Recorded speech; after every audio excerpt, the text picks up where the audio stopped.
আসসালামু আলাইকুম। সবাইকে স্বাগত জানাচ্ছি আমার আজকে নতুন একটি রেসিপি দেখার জন্য। আমি আজকে আপনাদের সাথে শেয়ার করব বোম্বাই মরিচের আচার তৈরির রেসিপি। অনেক বেশি রিকোয়েস্ট ছিল এই বোম্বাই মরিচের আচার তৈরির রেসিপিটি শেয়ার করার। আশা করি আপনারা পুরো রেসিপিটি দেখবেন, আপনাদের কাছে অবশ্যই রেসিপিটি সহজ এবং ভালো লাগবে। যারা আমার মতো জাল প্রেমী তাদের কাছে তো অবশ্যই এই আচারটি ভালো লাগবে। খিচুড়ি, সাদা ভাত, পোলাও, বিরিয়ানির সাথে খেতে কিন্তু অনেক বেশি মজার হয়। চলুন দেখে নেই এই আচারটি তৈরি করতে কী কী লাগছে পুরো প্রস্তুত প্রণালী। আমি এখানে 30টি বোম্বাই মরিচ নিয়েছি, লাল এবং সবুজ মিলিয়ে নিয়েছি। প্রথমে ভালো করে ধুয়ে একটা ফ্যানের নিচে আমি ছড়িয়ে রেখেছিলাম যাতে কোনো এক্সট্রা পানি না থাকে এই মরিচের গায়ে, সেদিকটা খেয়াল রাখতে হবে। ভালো করে ধুয়ে তারপর ফ্যানের নিচে রেখে দিয়েছিলাম প্রায় ঘন্টাখানিক। তো এক্সট্রা পানিটা যখন সরে গিয়েছে আমি বুটাগুলো ফেলে দিয়েছি। আমি এখানে সবুজ এবং লাল মরিচগুলো নিয়েছি সৌন্দর্যের জন্য, আপনারা চাইলে শুধু সবুজ কিংবা লাল মরিচ দিয়েও তৈরি করতে পারেন। নিয়েছি এখানে 400 গ্রাম বড় সাইজের রসুন। আমি রসুন কোয়াগুলোর খোসাটা ছাড়িয়ে নিয়েছি, রসুনের পরিমাণটা বাড়িয়ে দিতে হবে। নিয়েছি এখানে 250 গ্রাম তেঁতুলের কাত। আমি তেঁতুলটাকে 10 মিনিট ভিজিয়ে রেখে হাত দিয়ে চেপে তারপর তেঁতুলের কাতটা বের করে নিয়েছি। তারপর লাগবে এখানে বোম্বাই মরিচ কুচি। আমি এখানে 3টি মরিচকে এরকম পাতলা করে কুচি করে নিয়েছি এখানে 4 টেবিল চামচ সরষে বাটা। তারপর আমি চুলায় একটা প্যান বসিয়ে দিয়েছি। প্যানটা গরম হয়ে যাওয়ার পর এখানে মেজারমেন্ট কাপে আমি 2 কাপ সরষের তেল দিয়ে দিলাম। সরষের তেলটা যখন একদম গরম হয়ে গিয়েছে আমি দিয়ে দিচ্ছি রসুন কোয়াগুলো। চুলার আঁচটা এখন আমি মিডিয়াম আঁচে করে দিয়েছি আর রসুন কোয়াগুলোকে প্রায় মিনিট খানিক ভেজে নিচ্ছি। রসুন কোয়াগুলো মিনিট খানিক ভেজে নেওয়ার পর দিয়ে দিচ্ছি এখানে সরষে বাটা। আমি এখানে সাদা সরষেটা নিয়েছি, আপনারা চাইলে কালো যে দেশি সরষে সেই সরষে বাটাটাও ব্যবহার করতে পারেন। আর সরষে বাটার সময় 2টা কাঁচামরিচ দিয়ে বেটে নেবেন, তাহলে আর তিতা লাগার কোনো ভয় থাকে না। তারপর আমি এখানে দিয়ে দিচ্ছি চিনি। আমি এখানে মেজারমেন্ট কাপে 1 কাপ চিনি দিয়েছি।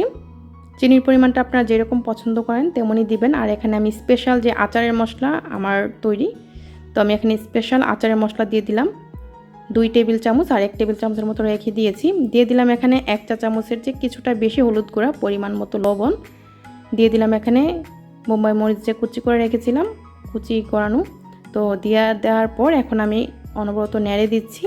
চুলার আঁচটা মিডিয়াম আঁচেই রেখেছি। প্রায় মিনিট খানিক পর এখন আমি দিয়ে দিচ্ছি তেঁতুলের কাত। তো তেঁতুলের কাতটা দেওয়ার পর চুলার আঁচটা আমি এখন ফুল আঁচে করে দিয়েছি। আর সব কিছু অবশ্যই এভাবে একটু পরপর নেড়ে দিতে হবে যাতে করে নিচে দিয়ে না লেগে যায়, সেই দিকটা খেয়াল রাখতে হবে, কারণ যদি নিচে দিয়ে লেগে যায় তাহলে কিন্তু আচারের যেই ঘ্রাণটা সেটাই নষ্ট হয়ে যাবে। তো এভাবে কিছুক্ষণ রান্না করে নিচ্ছি, প্রায় 7 থেকে 8 মিনিট আমি চুলার আঁচটা মিডিয়াম টু হাইটে রেখে আচারটা তৈরি করে নিয়েছি। তো 8 মিনিট পর আমি এখানে মরিচগুলো দিয়ে দিলাম। এখন এই মরিচগুলো দেওয়ার পর চুলার আঁচটা কিন্তু আমি মিডিয়াম আঁচে করে দিয়েছি। মরিচগুলো কিন্তু চুলায় থাকা অবস্থায় কালারটা মানে চেঞ্জ হবে না, যেরকম এরকমই থাকবে, বোঝা যাবে না সিদ্ধ হয়েছে কিনা, এরকমই উপর দিয়ে ভেসে আসবে। তারপর আমি এখানে দিয়ে দিচ্ছি 2 টেবিল চামচ সিরকা। সিরকাটা আমি আপনাদেরকে দেখিয়ে দিলাম, এটাই হচ্ছে সিরকা। অনেকে আমাকে প্রশ্ন করেন তাই দেখিয়ে দিলাম। সিরকা মানে হচ্ছে ভিনেগার, আর ভিনেগার আর সিরকা কিন্তু একই জিনিস। এই সিরকাটা দেওয়ার কারণে অনেক দিন পর্যন্ত এই আচারটা ভালো থাকবে। সিরকা দেওয়ার পর আরও 5 মিনিট আমি রান্নাটা করে নিচ্ছি। তো 5 মিনিট পর যে দেখুন রসুনটা কিন্তু সুন্দরভাবে সিদ্ধ হয়ে গিয়েছে আর আচারটাও কিন্তু তৈরি হয়ে গিয়েছে।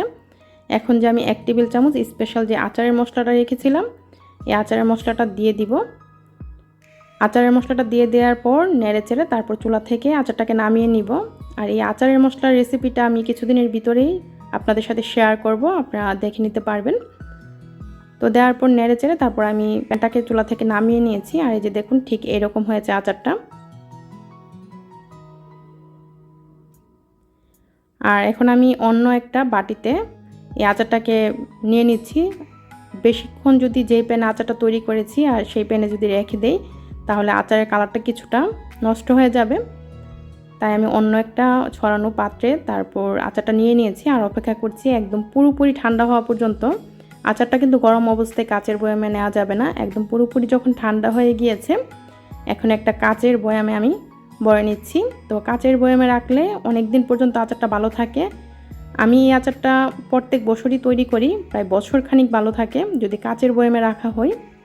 আর প্লাস্টিকের বয়ামে, মোটা যে প্লাস্টিকের বয়ামগুলো, সেই বয়ামে রাখলেও ভালো থাকে। তবে আপনারা যদি চান বেশি দিন ভালো রাখতে প্লাস্টিকের বয়ামে করে, তাহলে ফ্রিজে রেখে দিবেন। যদি ফ্রিজে রেখে দেন তাহলে 1 বছর ভালো থাকবে। আর যদি কাচের বয়ামে রাখেন, মাঝে মধ্যে রোদ দিলে ফ্রিজ ছাড়াই 1 বছর ভালো থাকবে। চেষ্টা করেছি আপনাদের সাথে এই বোম্বাই মরিচের আচারের রেসিপিটি সহজভাবে শেয়ার করার। আশা করি রেসিপিটি আপনাদের কাছে ভালো লেগেছে এবং সহজ লেগেছে। অবশ্যই তৈরি করবেন। সাদা ভাতের সাথে, শাকের সাথে, মাংসের সাথে বা মাছের সাথে, যে কোনো রান্নার সাথে কিন্তু এই আচারটি খেতে অনেক বেশি মজার হয়। রেসিপিটি কেমন লেগেছে মতামত জানাতে ভুলবেন না। আমার আজকের এই বোম্বাই মরিচের আচারের রেসিপিটি যদি আপনাদের কাছে ভালো লাগে, আপনারা অবশ্যই পরিবার ও পরিজনদের সাথে রেসিপিটি শেয়ার করবেন আর রেসিপিটিতে একটা লাইক দিয়ে দিবেন। আজকের এই রেসিপিটি দেখার জন্য আপনাদের সবাইকে অসংখ্য ধন্যবাদ। সবাই ভালো থাকবেন, আমার জন্য দোয়া করবেন। আল্লাহ হাফেজ।